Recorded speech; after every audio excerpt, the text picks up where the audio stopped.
চেনা বাজার, চেনা দোকানদার, কিন্তু রমজান আসায় সব কিছুই যেন অচেনা।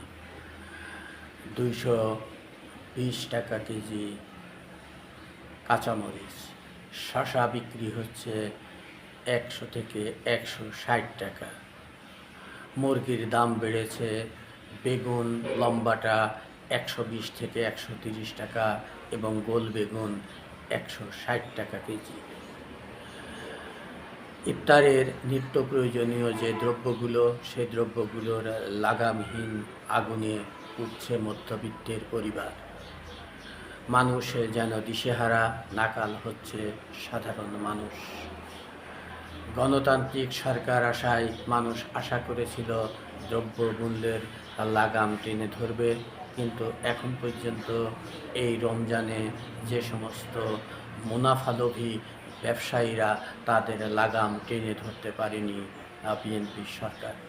যদিও বিএনপি সরকার মাত্র কয়েকদিন হলো রাষ্ট্র ক্ষমতায় আসীন হয়েছে, তবুও রমজানের নিত্যপণ্যের যে লাগামহীন গতি, তাতে যে মধ্যবিত্তরা পুড়ছে দ্রব্যমূল্যের লাগামহীন আগুনে, সাধারণ মানুষ যে দিশেহারা, সেই বিষয়টি বর্তমান সরকার কতটুকু উপলব্ধি করতে পেরেছেন কি পারেননি, সেই প্রশ্নটি সঙ্গতভাবেই থেকে যাচ্ছে।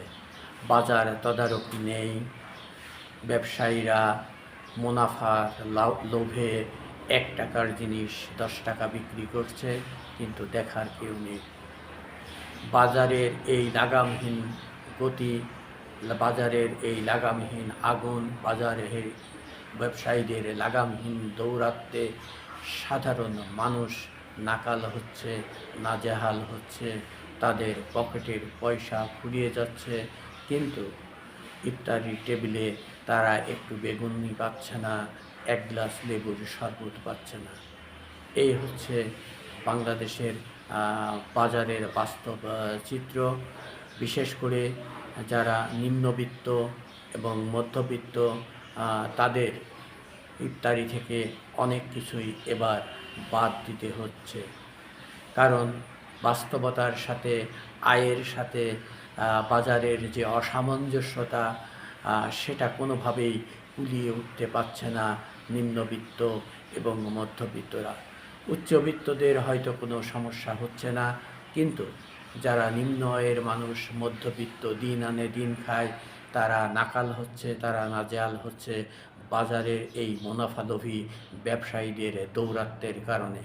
কাজেই এ ব্যাপারটি সরকার দৃষ্টি দেবেন, আমরা সেটাই প্রত্যাশা করি।